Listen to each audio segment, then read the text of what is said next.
नमस्कार, आप देख रहे हैं नेक्स्ट 9 न्यूज़ और मैं हूं आपके साथ मनीष कुमार सैनी। महाराष्ट्र में महायुति की सरकार का कैबिनेट विस्तार हो चुका है। इसमें कई पुराने नेताओं को जगह नहीं मिली है। इस बीच बीजेपी के सीनियर नेता सुधीर मुनगंटीवार ने दावा किया है कि उनका नाम एक दिन पहले शपथ लेने वाले मंत्रियों की सूची में शामिल था, लेकिन बाद में इसको हटा दिया गया। देवेंद्र फडणवीस के नेतृत्व वाली विस्तारित मंत्रिपरिषद में जगह नहीं मिलने के एक दिन बाद मुनगंटीवार ने कहा कि वह ना तो परेशान है और ना ही निराश। उन्होंने कहा कि वह संगठन के व्यक्ति हैं। पूर्व वन मंत्री ने नागपुर में सोमवार को कहा कि मैं अपने निर्वाचन क्षेत्र के लोगों के लिए काम करना जारी रखूंगा और विधानसभा में उनके कल्याण से जुड़े मुद्दों को उठाऊंगा। मुख्यमंत्री देवेंद्र फडणवीस ने संकेत दिया है कि बीजेपी नेतृत्व मुनगंटीवार को कोई अन्य भूमिका सौंप सकता है। मुख्यमंत्री ने कहा, मैंने मुनगंटीवार से बात की है, वह वरिष्ठ नेता हैं और नेतृत्व उन्हें कोई और अन्य जिम्मेदारी सौंप सकता है। फडणवीस नीति मंत्रिपरिषद के पहले विस्तार के तहत रविवार को नागपुर स्थित राजभवन में महायुति के सहयोगी दलों के कुल 39 विधायकों ने मंत्री पद की शपथ ली, जिसमें 33 कैबिनेट स्तर के और 6 अन्य राज्य मंत्री हैं।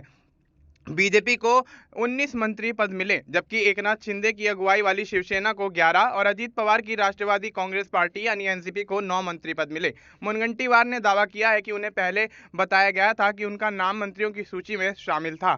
7 बार के बीजेपी विधायक ने नागपुर में संवाददाताओं से कहा, मेरे लिए परेशान होने का कोई कारण नहीं है, क्योंकि मुझे पार्टी जो भूमिका सौंपती है मैं उसे निभाता हूं। एकमात्र मुद्दा यह है कि मुझे बताया गया था कि मेरा नाम मंत्रियों की सूची में था, लेकिन कल यह वहां नहीं था। मुझे नहीं पता कि मेरा नाम क्यों हटा दिया गया। मुनगंटीवार ने सोमवार को पहले दिन विधानमंडल सत्र में शामिल नहीं हुए, हालांकि वह नागपुर में थे। यह पूछे जाने पर कि क्या बीजेपी नेतृत्व उनसे नाराज है, मुनगंटीवार ने कहा कि ऐसे मुद्दे मंत्री पद न मिलने से व्यक्त नहीं होते। उन्होंने कहा कि यदि ऐसा है तो वे उन्हें फोन करके बात करेंगे और उन्होंने कहा कि हो सकता है कि बीजेपी ने मेरे लिए कोई अन्य जिम्मेदारी तय कर रखी हो। मुनगंटीवार ने सोमवार को केंद्रीय मंत्री और नागपुर से सांसद नितिन गडकरी से नागपुर में उनके आवास पर मुलाकात की। उन्होंने गडकरी के साथ अपनी मुलाकात को बड़े भाई और छोटे भाई के बीच की मुलाकात बताया।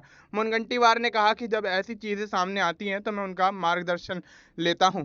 अब ऐसे में देखना यही होगा कि क्या आने वाले समय में सुधीर मुनगंटीवार भारतीय जनता पार्टी के साथ कोई बगावत करेंगे या फिर उनको कोई बड़ी जिम्मेदारी भारतीय जनता पार्टी यहाँ सौंप पाएगी और ऐसे में मामला शांत होता हुआ नजर आएगा। फिलहाल आपको इस मुद्दे पर क्या कुछ लगता है, आप अपनी राय हमें कमेंट करके बता सकते हैं। बाकी देश और दुनिया से जुड़ी तमाम जानकारी के लिए आप देखते रहिए नेक्स्ट 9 न्यूज़।